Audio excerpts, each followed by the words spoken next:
of guys whose hair I cut wanted to know if your hair is real. And it's like, I really don't know what I need to do to prove that it's real. It's real. Like, it's there's real. like, Listen, we can do if all it this. wasn't, It's yeah, real. No, it's an incredible set of hair. That was last week on the PFTPM Chris Simms Unbuttoned Joint Mega Picks podcast. I think it happened because somebody referred to me as having chia pet hair. Chia I pet. went down the rabbit hole. Right. Of people who think I have a rug, and someone on YouTube was stunned. I can't believe his hair is real. All these years, I thought bro had a fake rug. His hairline is better than mine in high school. Sorry, Bauer Power 83. All true. Sorry. Hey, sorry. It is amazing. It's you're incredible there in the head department. You're not going to have to worry about any like hair loss surgeries, any just for men bullshit, anything like that. You're going to be good. And like you really made a lot of strides in becoming more of a silver fox in the last few years. I mean, it seems like in another year or two, you're just going to be silver as can be. Which I give you a lot of credit for not being like Ryan Day and just embracing the gray hair. Well, we don't know if Ryan Day colors the hair on his head. Yeah, I think Pretty sure he's coloring the do. hair on his beard. If I were to let my beard grow, I mean, it is Santa Claus shit right now. If I go 2 days, it's just all white everywhere you look. So there's no point. When's the last time your neck saw sun? That's the next question we need to know. When's the last time this part has seen sun? Let me say this. To anyone out there who is contemplating the possibility of dyeing your hair, everyone else will know when you do it. It's obvious. It's obvious when you're doing it. You might think it doesn't look obvious, like Homer Simpson when he looks in the mirror and he's got all muscles and the pecs are popping up and down. Everybody knows you're doing it. They're not going to say it to you because they're polite. Although some kid might say it somewhere at some point because kids often speak the truth that adults won't. But there's no point. Just let it happen. Let it happen naturally, because the worst thing you can do is be 75-year-old man with head of jet black hair because you've gotten on the train and you don't know when to get off. And then it's too late. And then you got to do the Bob Barker big reveal. That's my advice to anyone out there who lacks the self-awareness to realize and the self-confidence to just say, F it. It's going to go gray. I've lived a long time. It's better than the alternative. Yeah, I feel better after saying good for you. I don't think I'm going down that route either. I don't. You won't see gray. You won't see it. You got the light hair. Eventually, I got a brother-in-law who's got a bunch of gray hair, and you can't even see it because his hair's I got a lot of gray light. actually on the side, and every now and then the light catches it. But you're right. It can't see it. But I figure that's only a matter of time too, because my dad is of course 69 years old now. He had a head of hair like me, and he had a head and a head of hair like me, and it's pretty freaking gray now.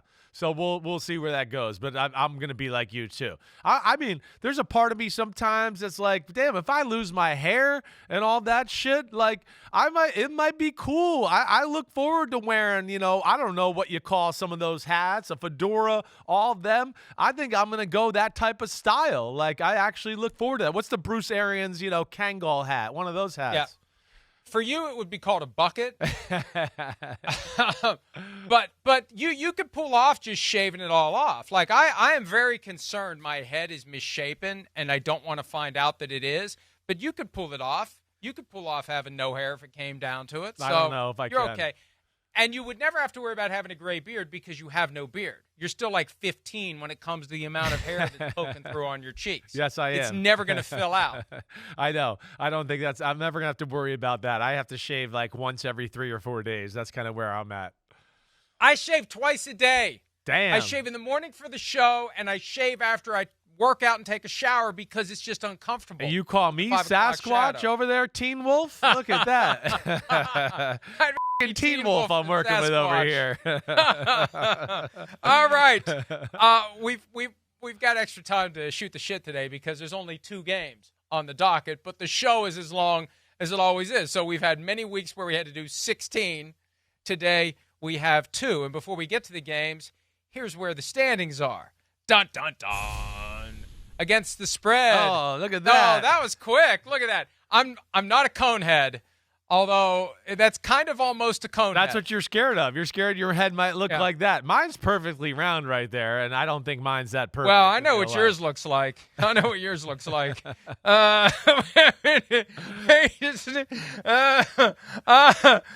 last What does week mine we were look like? What 2-2. is it? Tell me. I It went over my head. I don't even know. All right, yeah, literally. Two. Pete regrets two. Are you We saying both I kinda look like look a that penis head? Is that what we're saying? There? I'm not sure what you meant. 2-2 straight up. That's 2-2 straight up. I was 2-1-1 against the spread. 1-2-1. You were against the spread. Our best bets didn't cash. Who did we pick?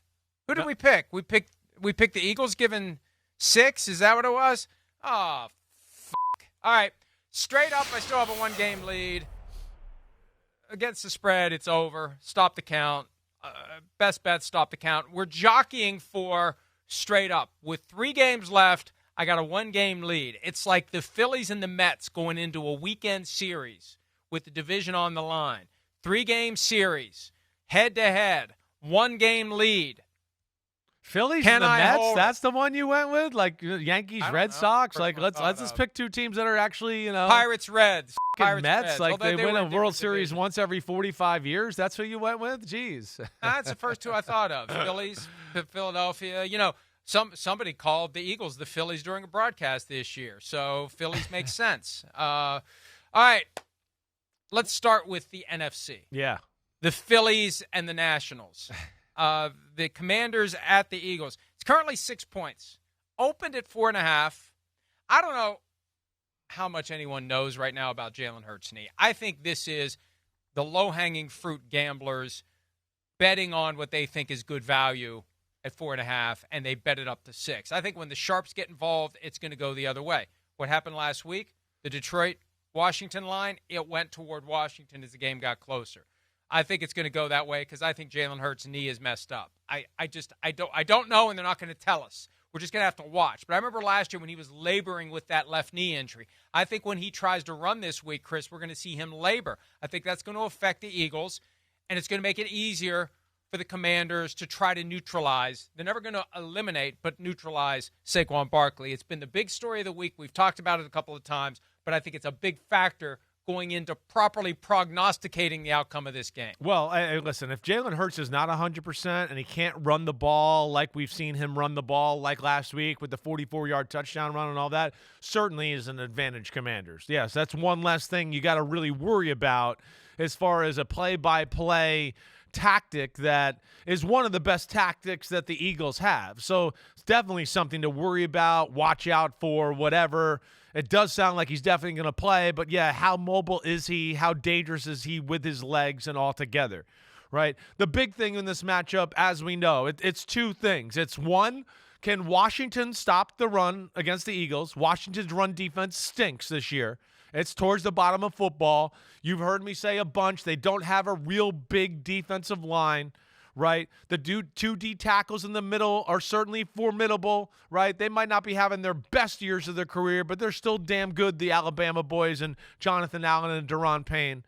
That's for real, but there's not a lot of depth there on that defensive line. And after them, there's not a lot of big people, and they're smaller on the defensive, edge maybe than most football teams with speed pass rushers that way.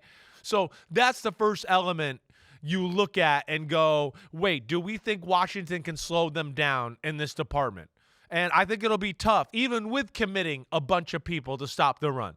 That's for sure. Like we saw. I mean, we saw clips this past week at the Rams game, and we talked about it yesterday. The Rams, some of those plays, they had 7 or 8 guys at the line of scrimmage. It didn't matter. The Eagles are that good that they can be outnumbered, and because Jalen Hurts has that threat of keeping the ball off the backside there, that can keep one guy occupied. And, of course, like you've heard me say, I think it's one of the best offensive lines we've ever seen in Philadelphia, and they can kill you that way. So that's the first big question, Mike.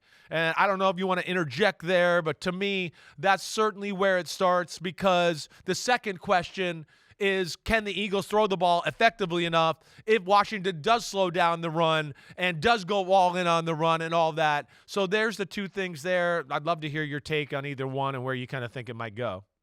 I keep coming back to this. What are they going to do about Saquon Barkley? Because that's going to drive everything. Because if they can take Saquon Barkley away, then it forces the Eagles into passing posture and to try to get something more consistent than they've gotten. And like you said, the Rams game, a lot of the plays, check goes to the Rams, check goes to the Rams, check goes to the Rams. Big plays, check goes to the Eagles. Right. And it's a handful of them that make the difference. The 3rd and 14 throw to Saquon Barkley. When you go to the passing game and you've got him as a check down, pretty good guy to have as a check down because he'll take the ball and he'll rumble to the first down.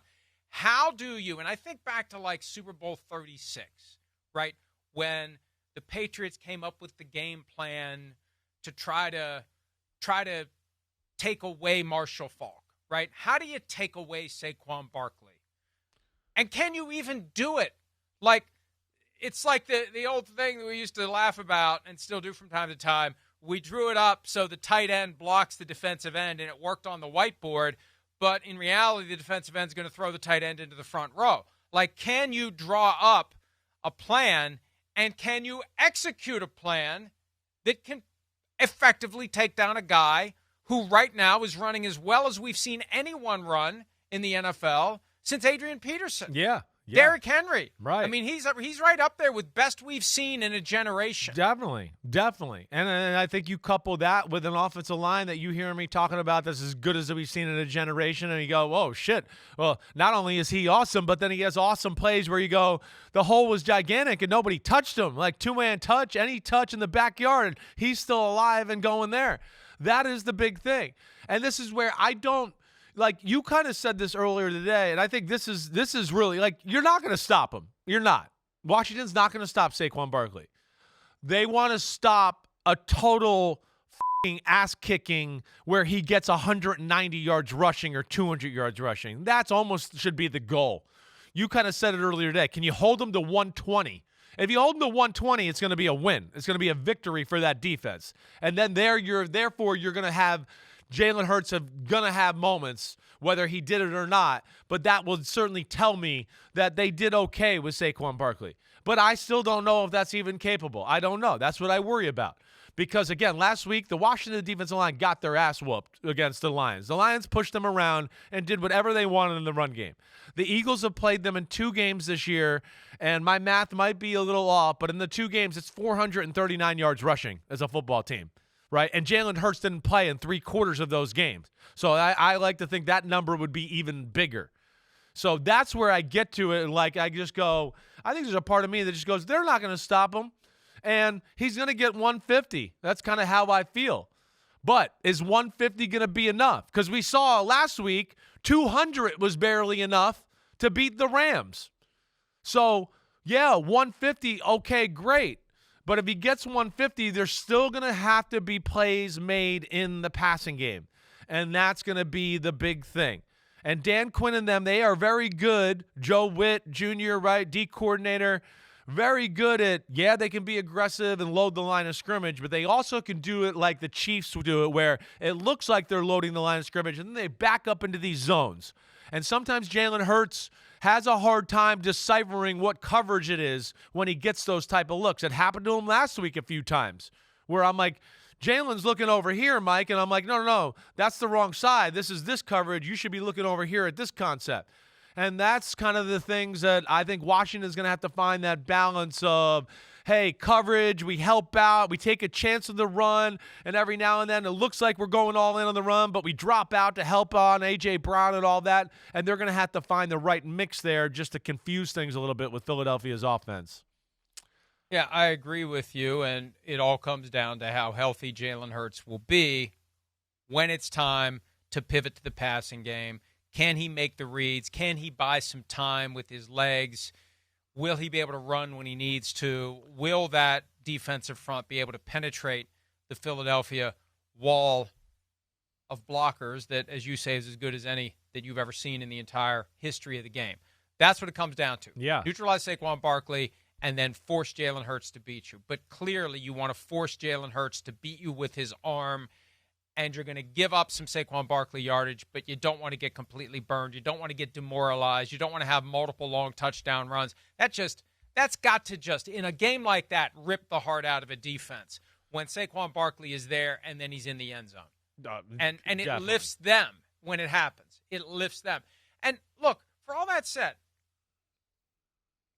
Eagles weren't great against the Packers. You take away that touchdown that came from the fumble that should have been flagged for illegal use of the helmet. Yeah. When Oren Burks went in hot, he got fined for it. Didn't get flagged for it. The fumble, some would say, was recovered by Keyshawn Nixon, not the Eagles. That changes the vibe of the whole game. The Packers hung around. The Eagles were not sharp. Against the Rams, the Eagles were not sharp. It's 28-15, and we think it's night-night, and the Rams don't go away. Yeah. And you said something that I think is entirely accurate and relevant to this game. The Eagles are the better team, but the Commanders are hot. Yes. And the Commanders are still on house money. Now, the whole thing about being on house money, at a certain point, you forget about being on house money and you start getting nervous about where you are. Like, man, hey, yeah, we're not supposed to be here. Oh, shit, look at where we are. Yeah, right. Oh, no. And that can become an impediment to kind of a dark horse team that ends up in a conference championship game. That's the moment where maybe the asshole puckers a little bit because you realize how high you've climbed and you dared to look down, and now you know what you have to lose. Because you had no idea you were going to climb so high. Yeah, I agreed. That's what, like, they've passed all those tests this year. Jaden Daniels has passed all those tests. But this will be different because you're going to feel the stadium and, oh, my gosh, we can go to the Super Bowl, and the intensity on the field and in the crowd and all of that is going to be there. But, yeah, to back to that point and what I said earlier today, yeah, Washington's playing its best football of the year, and they got a quarterback that's hot, and we know that when a quarterback's hot, the whole locker room can puff out their chest and they go, we got a chance to win because our quarterback's the man and he's hot, right? So that's going to be big for them, and the Eagles are not. Like you said, they're not playing their best football, period. They're not. They're a better team. There's no doubt about that. But that's why football's awesome. Like we talked about earlier this week, the Ravens are a better football team on the roster than the Buffalo Bills. But other factors go into winning a football game, and that'll be big. And before we flip it over, there's no huge secondary issues, right? In Washington, Lattimore's okay. Sainristil still, they're all okay. That's the other issue I will say, or thing that I'll say that favors Washington, is when Lattimore's out there and Sainristil still, the way he's playing, because he's a phenomenal corner, those two, I think, will embolden maybe Dan Quinn and company to go, hey, we can trust them on an island, every few plays and take a chance to get after Saquon Barkley and do a run blitz or whatever, right? So that is one thing I certainly look at there in that Commanders defense versus Eagles offense matchup before we flip over here. I do not see Lattimore on the injury report, which is good because he has missed plenty of time since they made the trade at the deadline. Here it is real quickly, and there's a few names on here. Obviously, Sam Cosmi's out for the rest of the year. Zach Ertz has a rib injury, but also it was a rest day. Cleveland Farrell, knee injury, but also rest. Dante Fowler, rest. Deron Payne didn't practice with a knee and a finger. Bobby Wagner didn't practice due to an ankle injury. There's no one in the secondary who was on the injury report. Frankie Louvu's there, but he fully participated. Other starters are on there. But look, a lot of names, but to your point, secondary is clean. So they'll be in a position to maybe, like you said, let Marshawn Lattimore handle an A.J. Brown. And we see how Marshawn Lattimore has gotten under Mike Evans' skin. And we see that A.J. Brown is a guy who can be emotional and passionate. I wonder if Marshawn Lattimore is going to try to get under his skin the way that he's gotten under Mike Evans' skin in the past. Yeah, I think it just naturally lends itself to that with the way Marshawn Lattimore plays. And, in fact, if you can remember in that second matchup, Lattimore and A.J. Brown, they had a pretty good battle that day. And they certainly were yelling at the refs a few times about contact and pushing and pulling and all that. That will be a high-intensity matchup. But that, to me, was one of the trades of the year there. And the fact that Washington got him, it's for moments like this. It's for moments like we saw last week. And he certainly gives them another avenue of creativity on that side of the ball that makes it a little bit easier for them to match up with Philadelphia. A.J. Brown had 8 catches for 97 yards and a touchdown in the 36-33 Week 16 win by the Commanders. But, yeah, it looked like a bad trade at first because he didn't play for weeks. But That's the thing, those all-in moves. I've been saying that's one of the things the Ravens need to do next season. Make an all-in move.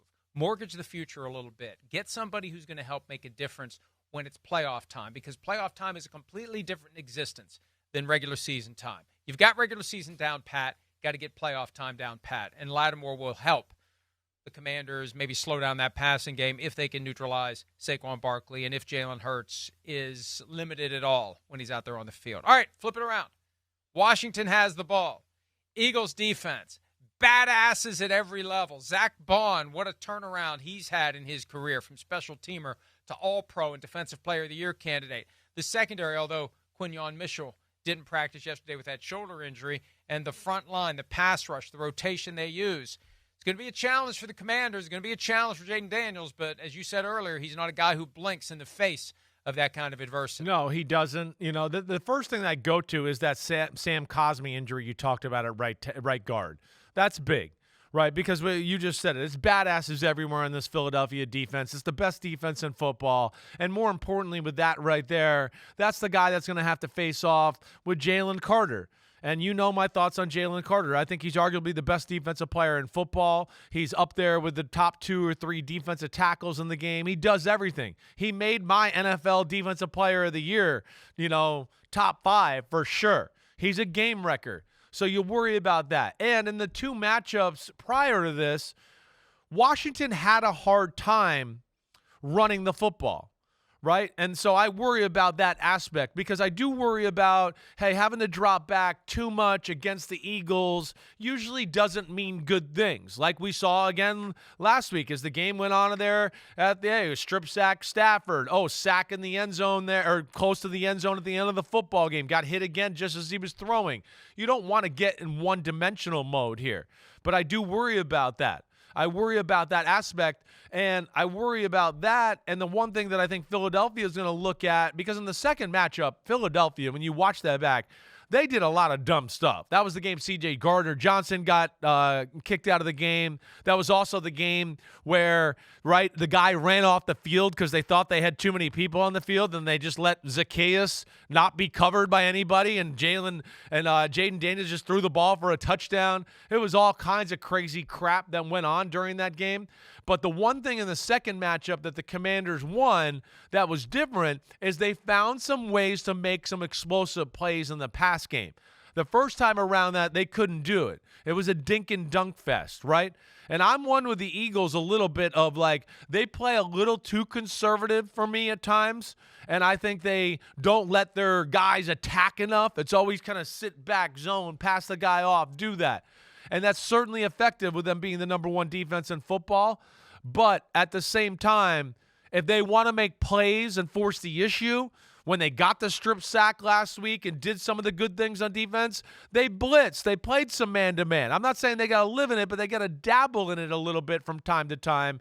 But again, the Commanders have an uphill battle here, and Cliff Kingsbury's going to have one of his best game plans of the year to win this one. Hey, and one of the things he's done, we interviewed Ben Johnson earlier, and you brought up the dynamic of the distraction that comes from interviewing for teams while you're still trying to finish the job with your current position. Kingsbury said no to everyone. He's not talking to anybody until after the season's over. And if they don't want to wait for him, then that's not the job for him, because he's fully focused on what's in front of him here with the Commanders. And they have that going for them because they can break down in depth all the details, the nooks and crannies of the Eagles defense. They can self-scout. They can zig when the zag is coming. That was something that Ben Johnson said yesterday that we didn't get a chance to ask him about, but he had a great way to put it. And if I can find it, and there's a chance that I won't, here it is: make the same things look different and different things look the same. And that's a big part of it, because your alignment in certain situations gives away what you've done in the past. Definitely. You want to be unpredictable in all things. And Cliff Kingsbury, because he's fully focused on his job now, he's in a position where he can fully focus on getting the most out of the offense and helping Jaden Daniels be in a situation where he can be even more calm than he is. That's the thing that's so amazing about this. 6th rookie quarterback playing for the right to go to the Super Bowl. All 5 before him have failed.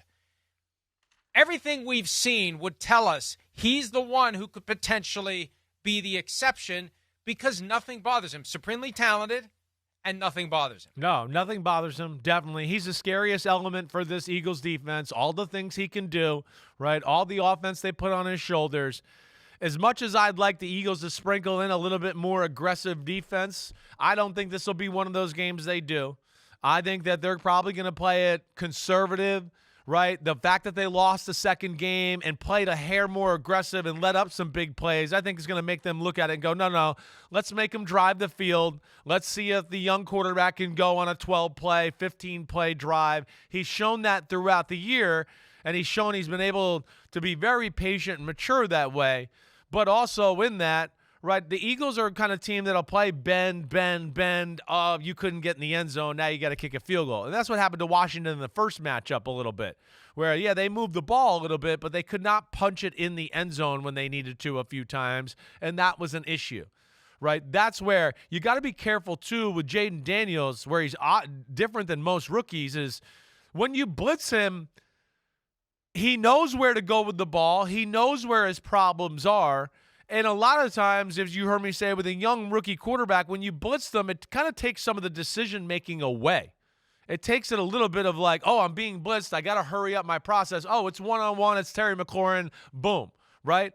There's the thought of like, hey, rookie quarterback, you could pressure him and fluster him. And I don't think Jaden Daniels is that one. I think if I'm the Eagles, the more it goes by and what you see on film and what I saw Washington do against an aggressive defensive game plan against the Lions last week, I think that I would expect the Eagles to play it a little more conservatively and just go, hey, we're going to wait. A Quinyon Mitchell or a Jalen Carter will make a play and get them off the field or get us a turnover, and that's kind of how I expected to see it. I will not be shocked to see like 14-play drives by the Commanders that end up in field goals and stall out at like the 6 or 7 yard line. We saw that against the Tampa Bay Buccaneers. Right. 17 plays, 92 yards. They're patient enough to take what the defense will give them, and if the defense tries to force the issue, Jaden Daniels is good enough to burn them. So, look, I think we're getting close to the time to make a pick here. Do we want to turn the keys simultaneously? I do have screenshot and time-stamped my picks. Because I have a feeling you're thinking like I'm thinking. Are we going to do a countdown? Is Pete going to put up a countdown clock, and we'll do it that way? All right. 3, 2, 1. I'm taking the Eagles. I'm taking the Commanders. Boom. Yep. Boom. This is your chance, baby. Yep. Sorry, Gary. Gary's not going to be happy with me because I've been picking the other team, but I have been picking the Commanders to cover. I picked them to cover against the Bucs because they didn't have the guts to take them to win. I picked them to cover against the Lions because they didn't have the guts to take them to win. This week, I look at that Eagles team, and something is missing. Yeah. I'm sorry. I'm scared, too. I'm sorry, Eagles I'm fans. scared of that, too. You were very nice to me when I was there, but there's something missing. And that Jalen Hurts injury is enough to tip the scales in my mind toward the Commanders because they've yet to show me anything that suggests the moment's too big for them, that they're going to be flustered. They went into Detroit and took it from the team of destiny. They took it from the team of destiny. When you take it like that from the team of destiny, you become the team of destiny. I hear you. I know it's an uphill battle. Right. And I know it's a 6-point spread. But I feel like the time has come. 27-23, Commanders beat the Eagles. And I hope it's a close game. I hope it's an exciting game. And the closer it is, the more likely it is the Commanders will take it. Hey, I'm scared of the things you're talking about, too. There's no doubt. But I'm going to take the fact that, hey, on the road, Philadelphia, that place crazy, right? Their defense, what it is, the intensity in the building altogether. It's still a rookie quarterback, right, who I know doesn't flinch barely ever, but might blink Ford a little. Field. Might blink. They just did it in Ford Field. Yep, I hear it. But that defense is a shell of what the Lions defense was or what the Eagles defense is. I'm going to take the fact of the Eagles, I think, are the more talented team.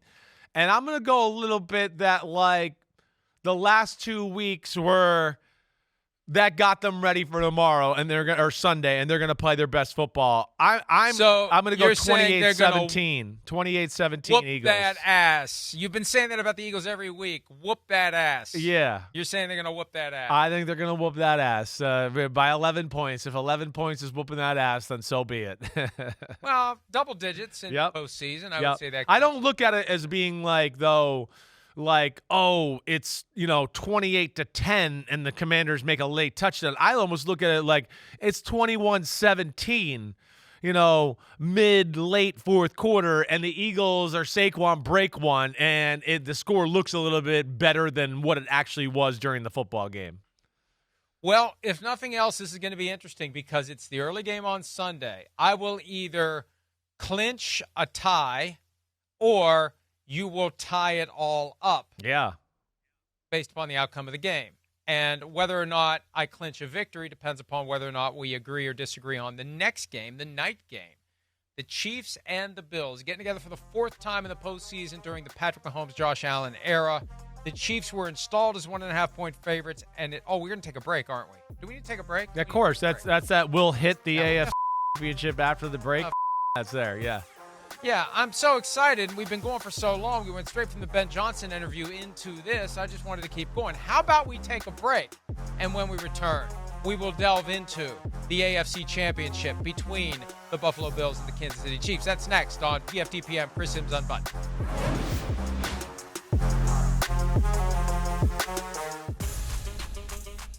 DraftKings Sportsbook is the number one place to bet touchdowns, and new customers can bet $5 and get $200 in bonus bets instantly. Download the app and use promo code PFTLive when you sign up. DraftKings Sportsbook, the crown is yours. As always, please bet responsibly, only with money that you are prepared to lose, because if you listen to idiots like me, you shall. All right, let's get to it. The Chiefs and the Bills. I got so excited after we talked about the Commanders and the Eagles, and we disagree on that game, that I went right into it without realizing it was time to take a break. We're back from the break. The Chiefs are favored by 1.5 points with an over-under of 47.5. I think the over-under is identical for the two games, 47.5. DraftKings has 67% of the spread money on the Buffalo Bills. Bills 12-7 against the spread this season. Chiefs, despite being 16-2 overall, are 8-10 against the spread. So what we're going to do, because we got 4 segments to fill in the show, I think, we're going to talk in this segment about the Chiefs' offense when they have the ball. Let's break it down. Chris, Patrick Mahomes and his weapons that aren't as dangerous as they've been in the past against a Bills defense that's gotten better as the season's gone on, in part because they've gotten healthy. Yeah, that's right. They have the weapons of Kansas City. I think that's a perfect spot to start, right? Are we going to we see flashes of Xavier Worthy? Is this a week we see the flashes? Hollywood Brown, right? We had a chance to catch a long ball last week. He dropped it as he kind of went to the ground and somebody knocked it out. Yeah, but will they show up? To me, if they show up, that's where this becomes like, oh, whoa, the Chiefs are a little more dangerous on offense than I thought. But because they're smaller and they get bumped around a little bit, their body makeup is not always necessarily conducive to playoff-type football. So I'm a little bit like, I'm not sure, how much they'll show up in this one. I'm not sure. The Chiefs' offense is different. It's different than it was even last year, right? They can't run the ball like they did last year towards the end of the season. And that's advantage Buffalo. Buffalo is not nearly as compromised on the defensive side of the ball in this matchup as they were last week against the Baltimore Ravens. I mean, come on, let's be serious. The Ravens' offense is one of the best offenses in the history of football, period. So there's not many offenses you're going to play that are that good. Now, this one's different, and where you look at the Bills and go, hey, they got a fighting chance here, and of course they do because I know they beat them in the regular season, but I don't think the Bills, who usually when they play really good teams, have to worry about being overpowered in the run game. You heard them talk about it a lot after they won the game against the Ravens last week. They heard everybody talking about the Ravens could push them around and do that. There's not that element. And also with Joe Thuney going out the left tackle, which I think is where he's going to be, that's hurt the Chiefs' ability to run the ball inside because he's a really good left guard with Creed Humphrey at center. That's a damn good combo, and Trey Smith at the right guard. But so they're not as good as that, let alone the running back position. And that's where Buffalo, I think, will be able to play a little bit of, hey, we'll have people down here at the line of scrimmage, but they're going to play more pass defense than they are run defense in this one. I think priority number one for them is going to be, right, how to stop Mahomes and Andy Reid and all the awesome little zone beaters they have in their offense. And because they don't have to worry about the run game, that's usually when McDermott can be a real pain in the ass in that department and cause some problems. So that's definitely something I'm interested to see in this matchup here. Let me ask you this question. Yeah. Who is more likely to be on a milk carton in the Kansas City offense, DeAndre Hopkins or Juju Smith-Schuster? Well, I mean, I feel like Juju Smith-Schuster has actually gone to, like, not even really playing much. So that would be that. But I think, like, for the guy that's on the field that is not going to get the ball nearly, I think that's DeAndre Hopkins. Because he played last week, but he had a hard time getting open and separating. And that's why I think, they're going to continue to lean on Kelsey and hope that Xavier Worthy and Hollywood Brown can be the guys. Because, I don't think DeAndre Hopkins is the guy you can rely on to get open in big moments at times anymore. I'm looking at Smith-Schuster's stats from this year. He had that big game on the Monday night against the Saints where he had 7 catches, 130 yards, no touchdowns, but that was his biggest production. His numbers have just been pathetic. He had a touchdown against the Browns, 1 catch for 7 yards and a touchdown, but 1 target, no catches against the Texans in the regular season, 1 target, no catches against the Texans in the playoff game, and then you got DeAndre Hopkins, who hasn't done much really since the Black Friday game against the Raiders, 90 yards on 4 catches. Yeah. He's got 32, 36, 37 yards in 3 straight games, and then he had 1 target, no catches against the Texans in the playoffs. And I almost feel like one of those guys has to do something. And maybe one of them can kind of get lost in the wash where you've got Kelsey that they're clearly going to pay attention to, especially after you had a great game last weekend. And then you've got Worthy and Hollywood Brown. I feel like there's a way to scheme this up to maybe have a surprise for the Bills where one of these guys that maybe we've forgotten about, who has a track record of performing, can find a way to have a key role in this game and maybe be a difference maker. I think it's a necessity that they have to find that guy. It can't just be Mahomes making unreal plays and, spinning around and avoiding 4 sacks and nobody's open and, oh, what a throw, or just Kelsey. It can't be that. Who is going to be that other guy? That's going to be crucial, right? And to that point and to where you're going there with that conversation, I think there's possibilities there that could happen. Because as much as I talked about, hey, Buffalo, you've heard me all year. They like to play zone defense. They have issues stopping the run when it's a big, powerful running football team. Well, the Kansas City Chiefs do not classify as big, powerful running football team. But where the Chiefs really pose problems for the Bills, because the Chiefs and everybody have been scared of them so long and the way Mahomes and Tyreek Hill jumped on the scene, they've played so many teams that play them in zone defense and play back because we don't want to let Mahomes have the big play, that they have an incredible variety of zone concepts, right? They are an incredible zone offensive football team. Andy Reid, Matt Nagy, Mahomes, they have a million different ways of, if you try to go, 4-on-3 or 3-on-2, of having to spread that zone out in certain little route combinations and then getting someone in there to settle in between everybody after they've spread it out and have huge holes.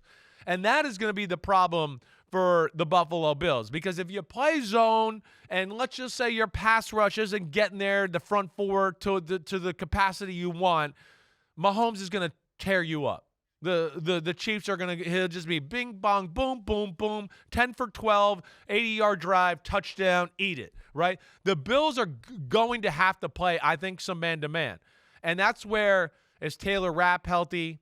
Is Christian Benford, are they totally healthy on that side of the ball? They're going to need them, I think, because they don't want to give a heavy dose of man. And because of the way the Chiefs and like things you're talking about with the receivers and then not being all that great, I would think that the Bills are emboldened a little bit to go, hey, we can cover these guys. We don't love man-to-man, but we can do it with this group. And that'll be another little chess match within the chess match that I'm interested to see there. The running game, too, for the Chiefs really hasn't been anywhere close to what it was last year. The injury to Isaiah Pacheco doesn't help. But since he came back, and he came back on the Black Friday, he had 44 yards. He's had 55, 32, 26, 18, and 18. Kareem Hunt last had a 100-yard game in the Monday night win over the Tampa Bay Buccaneers in overtime. He had 106 yards on 27 carries. They have really gotten away from the run. Now, they're using both guys, but still, no one is really standing out in the running game. And a lot of it may have to do with something you mentioned. I don't know if you mentioned it in this segment or when we talked about it earlier today, but you kicked Joe Thuney out to left tackle. Yes. It makes it a lot harder to run between the tackles because your guard is now out playing tackle, and he's not next to Creed Humphrey blowing holes in the middle of the line. So Hunt or Pacheco or Samaje Perine or even Carson Steele can get through. Definitely. It's definitely an aspect, right? It's something that really jumped out to me watching back the Texans playoff football game. It's just, hey, the weak link, left guard, number 66, Caliendo, certainly is not Joe Thuney there. And you took away one of your strengths of your football team because you had such a hole and issue at left tackle that you had to disrupt a strength. And yes, they're definitely not the same. And to your point on Pacheco, he just doesn't have the same pop in his legs after, breaking his ankle and the lower leg injury. He's certainly not the same guy, as explosive, hitting the hole as hard. The Chiefs have taken the approach, Mike, of really like, hey, it's kind of like we just kind of hang around and we're kind of conservative on offense. And the quarterback knows how to not take a lot of negative plays. He always gets out of sacks. He throws it away. He scrambles for a few yards. He does all of that. And then, oh, wait. Oh, shit. Okay, the Texans scored now. It's 13-12. All right, we'll push the envelope here. Oh, zoom, zing, zoom, zoom, zing, boom, touchdown. Hey, we needed a touchdown right there. We got it. That's where they're magical. They kind of just know when and when not to accelerate and step on the gas. And, that's what you got to be ready for, the Bills. And I think that's what's awesome about this matchup is the Bills have some of that same magic. We've been saying it all week. I've been saying it all week. The Chiefs might not control the game, but they control the moments. And I heard Josh Allen yesterday, and the Bills are like that. And they can do that too. And it sounds like that's kind of been a mantra for them all year from what I heard in his press conference yesterday. And that'll be interesting, the collision of willpower between these two teams. They controlled the moments against the Ravens. Exactly right. And they did it against the Chiefs the first time around, right? They're the only team in football this year that controlled the moments versus the Chiefs. You don't win 12 out of 13 games without having a knack for, this is the moment, or this is a big situational football moment. We got to attack this and do this the right way. We're seeing Josh Allen play a style of, I'm not going to do crazy shit. I'm not going to be like Lamar Jackson and drop the ball and then try to do a 360 spin out of it and still make something happen. We've seen him do shit like that in the past, right? Throw balls over his head backwards, all that kind of crap. He almost did that last week. Yes, last week with the pitch, but he's a different guy because they've made it just win the game. Stop worrying about what it looks like, and that's where I think it's going to be awesome on Sunday night. That'd be a good phrase for a T-shirt. Just win the game. All right, let's do this. I don't know how we're doing on time, and I don't care. We're going to take a break now. And when we come back, we're going to flip it over. The Buffalo offense, Josh Allen and company against the Kansas City defense that has become more and more important to the overall effort to win games. That's next on Chris Simms Unbuttoned and PFTPM.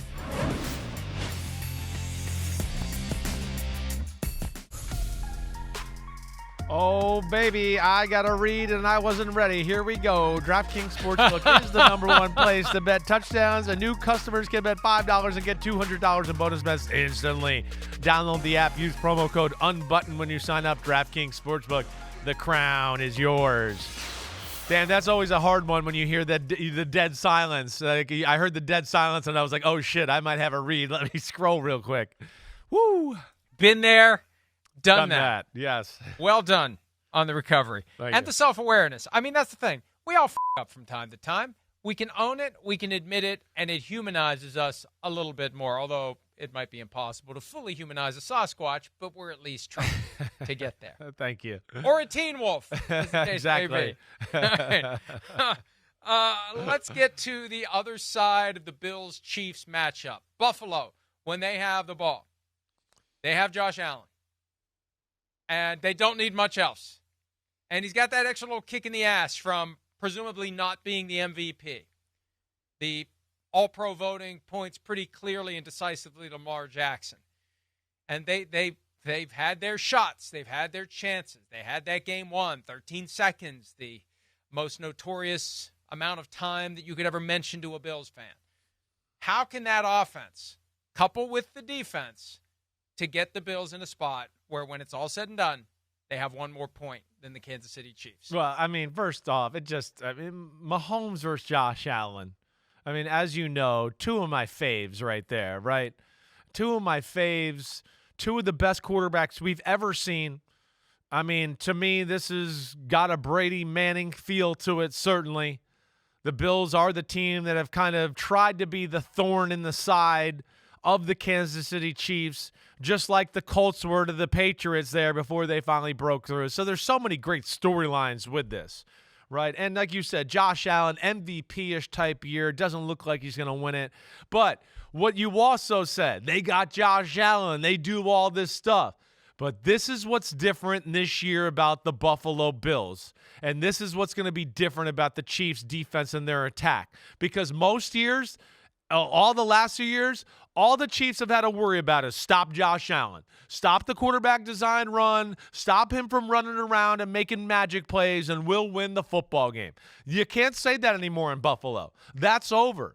That's where the elements have changed here a little bit. Kansas City's defense not as good as last year. Buffalo's offense definitely better than last year. So that's where it's scaled back a little bit. And then you talk about, like we have so much this year, the Buffalo Bills offensive line is one of the better lines in football. The Chiefs are not going to be able to get there with their front four all game. They're going to have to blitz if it's a passing situation. They're going to have to load the box and stop the run a little bit. Because James Cook is showing you he's one of the best running backs in football, and they can move people. We saw them move Baltimore last week.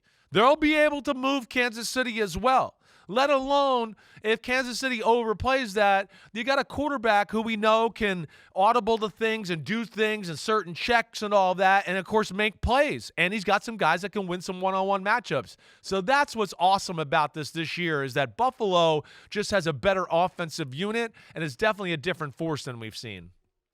Yeah, I agree with you. And addition by subtraction. Gabe Davis gone. Stephon Diggs gone. People thought, oh, how are they going to have any chance this year? Well, when you remove guys who you have assessed based upon multiple years with them that they are an impediment to what you're trying to do, off we go. James Cook has developed into a great running back. Yeah, he's not Derrick Henry or Saquon Barkley, but who is? He's had a ton of touchdowns this year. He can be relied upon to gain tough yards when you need them. They've got guys who can catch passes. They've got guys who can make big gains. And they also have, and this is something that we haven't talked about, and this really is stunning to me. We all know that you can push a runner. The Bills have developed a habit recently of pulling runners. We saw Osiris Torrance do it down near the goal line, right in front of an official, and I'm like, whoa, whoa, whoa, whoa, whoa. I remember when we went through the whole tush push, and the rule changed to allow pushing, and they finally figured out, let's go ahead and push guys, but you still can't pull them. And I asked the league about it, and the officially no comment, but I talked to some people off the record, and they're not going to tell the officials to start calling it because they haven't been calling it. Even the rule book says it's there. So smoke them if you got them. Yeah. Pull them if you got them. Right. So we got to watch for that, too. You get in a scrum, you're going to see Deion Dawkins or Osiris Torrance or anybody else just grabbing the guy and pulling him for a couple more yards, and it's fair game. I I remember the meeting. But I've seen it throughout the league this year in a number of games where, like, you go, like, wait, the running back's coming this way. He kind of hits the lineman and maybe the defensive player, and the lineman kind of just keeps pulling him along with him as he's falling down or going that way. And, yeah, it seems like they're kind of just officiating that like it's a push rather than a pull, and so be it. I don't have much of an issues with it, but it's weird. It says, I know that's Take weird. It out of the rule book. That's exactly that's what they got to do. They write themselves into corners too much in the NFL altogether. But to that point, and what you're saying too is just that's the Bills are physical. They're physical. They're physical up front. They got some killers there. And I don't think the Chiefs' defensive line is as good as it used to be, or is not as good as last year. And they're going to have to, I think, in certain points of the football game, maybe put in an extra defensive tackle in the game so they're not overpowered by this Bills offense. That'll be big. That'll be big. It'll be big for the Bills to stay in manageable situations because where the Chiefs are so dangerous, and you saw this and you see it last week, if you get into 3rd and 6 or 7, Spagnuolo just has so many awesome coverages. Like last week, he would double Nico Collins, or then maybe he'd put McDuffie on Nico Collins and double somebody else. They have so many cool, unique ways to where they can mess with the quarterback, and those are the situations you want to stay out of. If you can stay in 3rd and 3, now Spags has to worry about, they can run, they can throw a wide receiver screen and still get the first down, and that makes my play calls a little different, and that's where this is a great matchup Sunday night. I can't wait for this. All right, it's time to insert the key. On the count of 3, your pick is 3, 2, 1. Buffalo Bills. Chiefs. Oh, no, we disagree on both. Oh, no. I'm going Bills 27-24. I'm going Chiefs 30-27. Look, I want a changing of the guard. I am yielding to the Chiefs' fatigue. It's time for somebody else to have a chance. The idea of the Chiefs and the Eagles in the Super Bowl 2 years after we did Chiefs-Eagles Super Bowl, maybe that's what drove me to go Commanders. Well, I went Chiefs. Wait a minute. I want the Bills to make it, but at the end of the day, I can't. Yes. I can't. Right. I can't go against Patrick Mahomes. They will find a way. I would prefer to have fresh blood in the Super Bowl. They will find a way. I'll have to settle for the Commanders to get there and disrupt a Chiefs-Eagles rematch. That's where I was going with that. I knew it'd finally get there. And we're at the spot where we're going to take a break. When we return, one best bet each, and we're going to do Folsom Prison Blues. All right. Whatever we do, we'll do it next on PFTPM and Chris Simms Unbuttoned.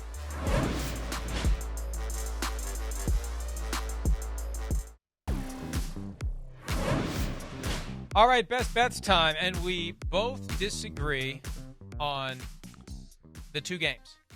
So we're probably going to disagree on our best bet unless we go in a different direction and go an over or an under, which I am seriously contemplating. Right. I'll make my decision after you tell me what you're doing. Okay, well, I'm going to go with the Bills. I'm going to make the Bills my best bet. I don't trust that Philadelphia will definitely cover that spread. But as I've told you, I think the Bills stand toe-to-toe with the Chiefs. I think they have the same magic as far as just win the game, win the moments, right? And one of the notes I wrote to myself after watching their first matchup during the regular season, I wrote, this matchup has changed. The Bills are every bit as good and are giving the Chiefs problems, and I'm going to still ride that gut. And the three-peat team always loses to their rival. 49ers lost to the Giants.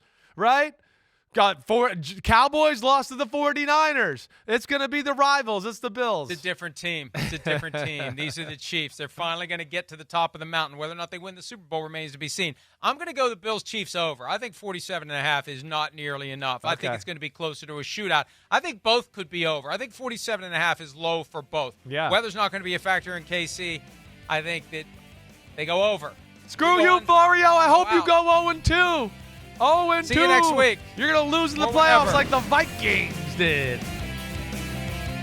Thanks for watching Chris Simms Unbuttoned. It's playoff time, baby. So make sure to smash that subscribe button, as they say. We got game recaps coming up. We got all of our Super Bowl 59 coverage from Radio Row. You will be in New Orleans yourself. And you're going to be there at some point, too, whether you like it or not. Okay. Thanks again for watching. Remember to subscribe. Peace out, homies.